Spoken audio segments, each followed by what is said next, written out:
नमस्कार विद्यार्थी मित्रांनो, आपले मॅथ्स गुरु या समाल्या चॅनलमध्ये स्वागत आहे. विद्यार्थी मित्रांनो, पवित्र पोर्टलमार्फत पहा आज दिनांक 12 मार्च रोजी पुन्हा एक नोटिफिकेशन आलेलं आहे. पहा हे कशा संदर्भात आहे ते जाणून घेऊया. पवित्र प्रणालीमार्फत शिक्षण सेवक किंवा शिक्षक पदभरतीबाबत उमेदवारांसाठी प्रमाणपत्र नव्याने नोंद करणं म्हणजे सेल्फ सर्टिफाईड नव्याने नोंद करणे, पूर्वीच्या प्रमाणपत्र दुरुस्त करण्याबाबतच्या सूचना. पहा ज्या काही विद्यार्थ्यांनी अगोदर फेज 1मध्ये फॉर्म भरला होता पण त्यांच्यामध्ये काही चुका होत्या, त्यांच्यासाठी दुरुस्ती करण्याबाबत किंवा ज्यांनी नोंदच केली नव्हती यांच्यासाठी काय करायचं आहे, पुन्हा नव्याने नोंद करू शकता तुम्ही. पवित्र प्रणालीमार्फत शिक्षण सेवक शिक्षक पदभरतीबाबत उमेदवारांनी प्रमाणपत्र नव्याने नोंद करण्याबाबत किंवा प्रमाणपत्रात दुरुस्ती करण्याबाबतच्या पवित्र पोर्टलवर प्रकाशित झालेल्या दिनांक 10 मार्च 2025 रोजीच्या सूचनांचे अवलोकन करावे. हा पण आपल्या व्हिडिओ आपल्या चॅनल उपलब्ध आहे, तो पण तुम्ही पाहू शकता. तो 10 मार्च रोजी कोणत्या सूचना दिल्या होत्या, ठीक आहे. त्यानंतर ज्या उमेदवारांना त्यांच्या प्रमाणपत्रामध्ये कोणतीही दुरुस्ती करायची म्हणजे माझी थोडक्यात तुम्हाला काहीच दुरुस्ती करायची नाही, त्यांनी आता प्रमाणपत्र अप्रमाणित करणे आवश्यक नाही. सर्टिफाय आणि अनसर्टिफाय. तुम्हाला काही दुरुस्ती करायची असेल तर अनसर्टिफाय करू शकते, नंतर तुम्ही सर्टिफाय करा. म्हणजेच अशा उमेदवारांनी प्रमाणपत्रात कोणतीही कार्यवाही करू नये.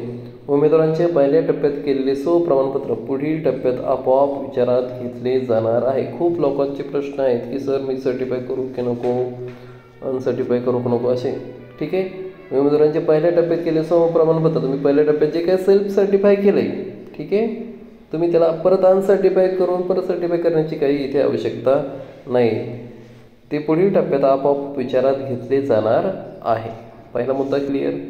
त्यानंतर दुसरा मात्र जे उमेदवार सामाजिक व शैक्षणिक मागास प्रवर्ग म्हणजे SCBC प्रवर्गातील आहेत, या प्रवर्गाशी संबंधित आहे अशा उमेदवारांनी पवित्र पोर्टलवर प्रकाशित झालेल्या दिनांक 10 मार्च 2025 रोजीच्या सूचना क्रमांक 14 ते 16 मध्ये नमूद केल्यानुसार सामाजिक व शैक्षणिक मागास या प्रवर्गात SCBC मोडणाऱ्या उमेदवारांना पूर्वी देय असलेला आर्थिकदृष्ट्या दुर्बल घटक या प्रवर्गाचा लाभ यापुढे अनुदेय नाही. अनुदेय म्हणजे काय तर या अगोदर SCBC प्रवर्ग हा EWS प्रवर्गामध्ये लाभ घेत होता, पण EWS जे रिझर्वेशन आहे ते रद्द झाल्यामुळे तर मराठा प्रवर्गातील जे कॅन्डिडेट आहे त्यांना फक्त SCBC प्रवर्गातील सवलतीचा लाभ इथे मिळणार आहे.